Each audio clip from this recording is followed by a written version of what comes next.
March 15, 1944. 25,000 feet above central Germany. The Luftwaffe pilot from Munich checked his fuel gauge for the third time in 2 minutes and allowed himself a thin smile. 3 victories already today. The Americans were predictable at this altitude. Their bombers droned forward in rigid formations, slow and heavy, their fighter escorts nowhere to be seen. The German pilot had flown combat for 4 years, Britain, Russia, North Africa. He knew how these raids ended. American bombers came deep, unprotected, and paid for it in fire and falling wreckage. His wingman, a boy from Hamburg, barely 26 months into combat, wagged his wings and pointed ahead. Another formation, 12B, 17 flying fortresses, silver and orderly, marching east at 20,000 feet. No visible escort. The German pilot adjusted his oxygen mask and armed his guns. The twin 30mm cannons in his Messerschmitt would tear through aluminum like a saw through wood. He had watched entire bombers come apart under a single burst. Easy kills. Then his wingman vanished. No warning. No radio call. One moment the Hamburg boy was there, steady on his wing, and the next he was a fireball tumbling toward the countryside 5 miles below. The German pilot yanked the stick hard right, neck straining as he searched the sky. Nothing. Clear blue in every direction. Another explosion. Hauptmann Muller's aircraft disintegrated 300 yards to his left. Muller had flown with him since London, since the Blitz. Now he was gone too. The Munich pilot's hands shook as he scanned the empty air. No contrails. No attackers. No explanation. Then he saw them. 4 silver shapes diving from above 30,000 feet at speeds no propeller aircraft should have reached. Invasion stripes flashed. White stars burned against polished aluminum. They screamed through the German formation, fired once, and climbed away before he could react. The last thing he saw was the white star on the fuselage of the aircraft that killed him. Captain James Wheeler of Akron, Ohio, pulled 6 GS as he came out of the dive. His P-51D Mustang clawed upward, Rolls-Royce Merlin screaming at full power. 3 confirmed kills in a single pass. The Germans hadn't known he was there until they were already dead. That was how it worked now. See first. Shoot first. Live. Wheeler had been flying combat 8 months. He'd started in P-47 Thunderbolts, tough machines, but short-legged. Then, 2 months earlier, his squadron received the Mustang. Everything changed. The P-51 could escort bombers 800 miles into enemy territory and still fight. It could climb past 40,000 feet. It could dive near 500 miles per hour. With drop tanks, it could escort bombers to Berlin and back. For the first time, American fighters stayed with the bombers, and German pilots were dying for it. Wheeler reformed his flight at 28,000 feet. Below them, the bombers droned toward Schweinfurt, the ball-bearing factories that kept Germany's war machine alive. 10 minutes later, they spotted movement. 12 Bf-109s clawing skyward from an airfield near Frankfurt, trying to gain altitude before attacking the bombers. The tactic had worked for 4 years. Not anymore. Wheeler led his flight higher, 32,000 feet, then rolled over into a near-vertical dive. The airspeed needle passed 400 miles per hour. The controls stiffened under compressibility.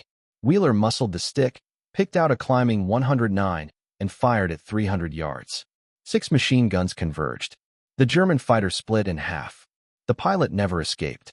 Below, the German countryside looked peaceful, fields, forests, winding roads. From this height, it could have been Ohio. You couldn't see the bomb craters. You couldn't see the burned cities or camps. Only green land and quiet villages. The killing happened above them. Oberleutnant Friedrich Muller stood on an airfield near Stuttgart, watching ground crew prepare his Bf-109G. He had been flying since 1938. Spain, Poland, Britain, 22 confirmed victories. He was 31 years old. Ancient. Intelligence said 40 B-17s were inbound with at least 60 escorts. His unit could field 8 fighters. 8. The younger pilots joked loudly, hiding fear behind bravado. Muller thought of his wife in Berlin, 7 months pregnant. He had requested transfer to training units twice. Denied. Germany needed every experienced pilot. He climbed into the cockpit knowing he would not return. 8 Messerschmitts climbed toward 20,000 feet. Above them, silver aircraft already circled. The Mustangs were waiting. This was the turning point of the air war. For every German ace shot down, there were no replacements. Training hours had collapsed. Fuel was scarce. Boys flew with 20 hours of flight time. The Americans were sending hundreds of P-51s. The Luftwaffe was bleeding out, and the men who had once ruled the skies were learning what it felt like to be hunted. Turning back was the smart move. Saving aircraft, saving pilots, husbanding what little strength remained for another day. But turning back meant court-martial. The SS had made examples already. 2 pilots shot the previous week for cowardice in the face of the enemy. So they attacked. 8 Messerschmitts against 40 P-51 Mustangs and 40 B-17s bristling with machine guns. Muller pushed the throttle forward and dove. The American fighters reacted instantly. For Mustangs rolled over and came down to meet him, silver wings flashing in the sun. Muller had fought Spitfires and Thunderbolts. He knew their habits, their limits. These were different.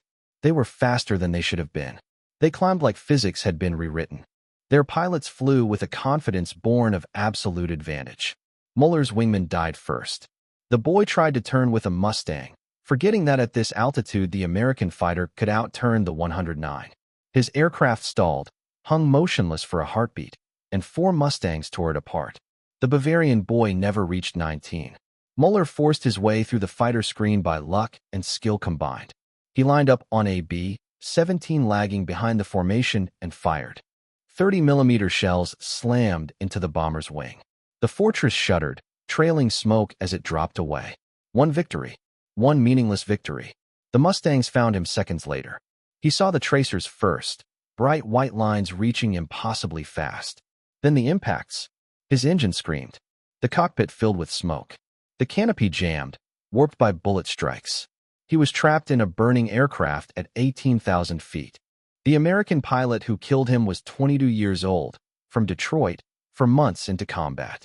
To him, Muller was just another black cross painted on aluminum.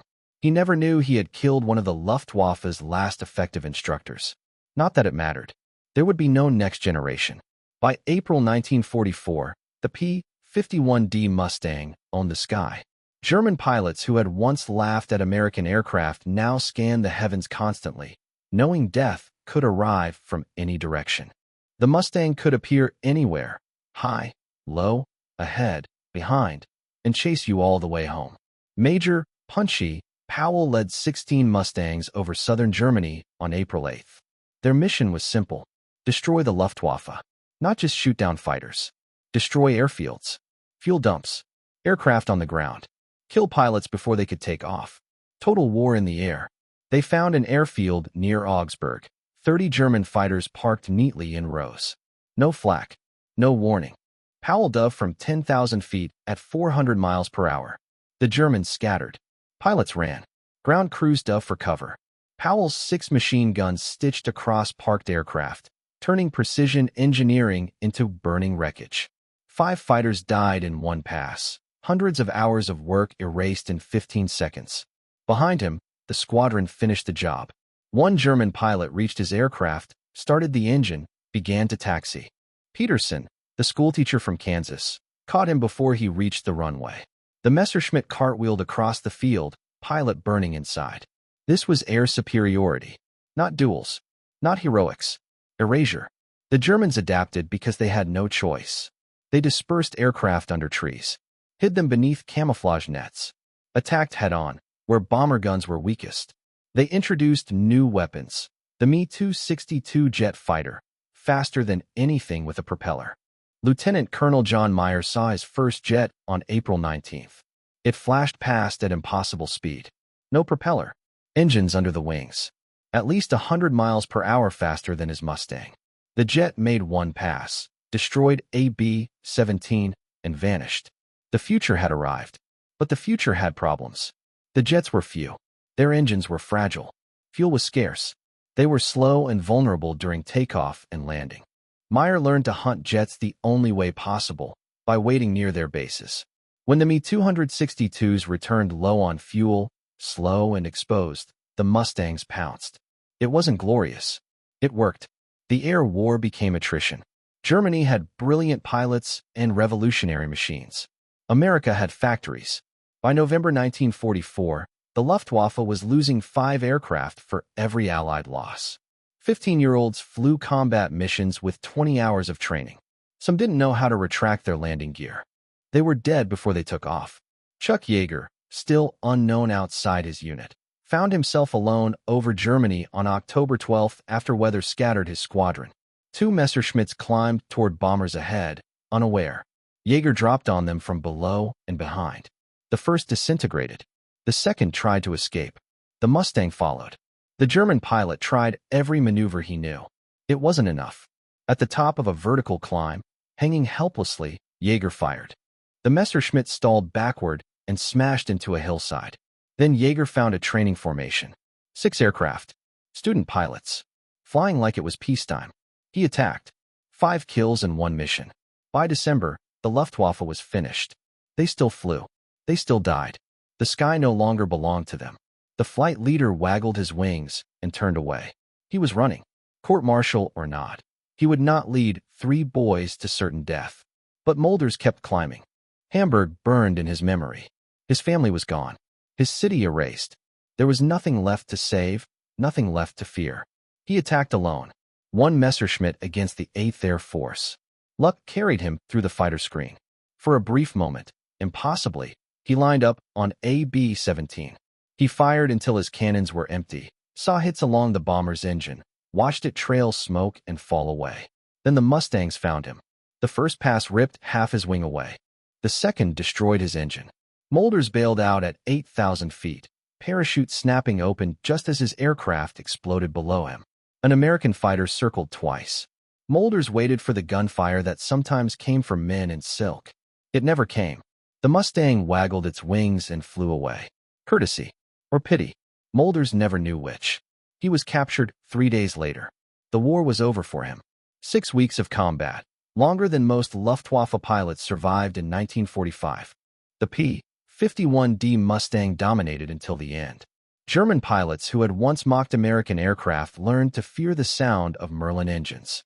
The plane they dismissed as crude and inferior had destroyed their air force, cleared the skies for bombers, and helped grind Germany into ruins. Major George Preddy became the top Mustang ace, only to be killed by American anti-aircraft fire while chasing a German fighter at low altitude. 25 years old. Victory and death arriving in the same minute. The numbers told one story. Thousands of enemy aircraft destroyed. Hundreds lost on the ground. Kill ratios that proved the air war had been won. But numbers hid the cost. Every destroyed aircraft meant a dead or captured pilot. Every victory meant a family that would never receive a letter again. Captain Robert Johnson flew his last mission on May 8, 1945. Victory Day. He flew over Munich at 5,000 feet, low enough to see the wreckage. Whole neighborhoods erased. People in the streets staring upward, not cheering, not waving, just staring. This was air superiority, not glory. Destruction. Johnson thought about the German pilots he'd killed. Men like himself, young, skilled, trapped on the wrong side of history. Brave enough, skilled enough. It hadn't mattered. He landed in England, climbed out of his Mustang, and kissed the ground. He had survived. Thousands had not. The Mustang's war was not finished. Pilots transferred to the Pacific. New distances. New enemies. New fear. Lieutenant Richard Candelaria arrived on Iwo Jima thinking he understood combat. He didn't. The Pacific was endless water. One engine failure meant death. Navigation errors meant vanishing without a trace. On July 16, 1945, he encountered Japanese fighters for the first time. Not Zeros, but Ki-84 Hayats. Fast, well-armed, flown by pilots defending their homeland. The fight was brutal. For Mustangs lost. 6 Japanese fighters destroyed. Bombers got through. Cities burned. Then came Hiroshima. Then Nagasaki. Then silence. The war ended not with invasion, but with fire from the sky. Mustang pilots heard the news with relief and unease. They had trained for months to escort bombers over Japan, to die doing it if necessary. Now it was over. Candelaria flew one final mission photographing Tokyo. There was nothing left to photograph. After the war, German pilots were interviewed. Almost unanimously, they named the P-51D Mustang as the fighter they feared most. Not because it was the fastest, not because it was the most heavily armed, Because it was everywhere. When Mustangs appeared over Berlin, Galland said, the war was lost. The Mustang flew on. Korea, Israel, dozens of smaller wars. Today it flies at air shows, polished and safe, its Merlin engine singing. Crowds cheer. Children point. They don't hear the radio calls. They don't see the bodies falling. They don't feel the cold at 25,000 feet or the moment a 19-year-old realizes he has killed another 19-year-old. The German pilots are gone now. The Mustang pilots are nearly gone. Their war is becoming legend, simplified, cleaned, stripped of ambiguity. But the truth was complicated. The P-51D Mustang was a magnificent aircraft that helped win a necessary war. It was also a machine that turned boys into killers and cities into ash. Its pilots were heroes. They were also men who lived with what they had done. German pilots laughed at the Mustang. Then they feared it. Then they died to it. That is the simple version. The full version includes courage, terror, skill, loss, and silence. It includes young men sealed in aluminum coffins at 20,000 feet. It includes the cost of air superiority. That cost should be remembered, because someday, somewhere, other young men will climb into other aircraft to kill other young men. And they deserve to know what that truly means.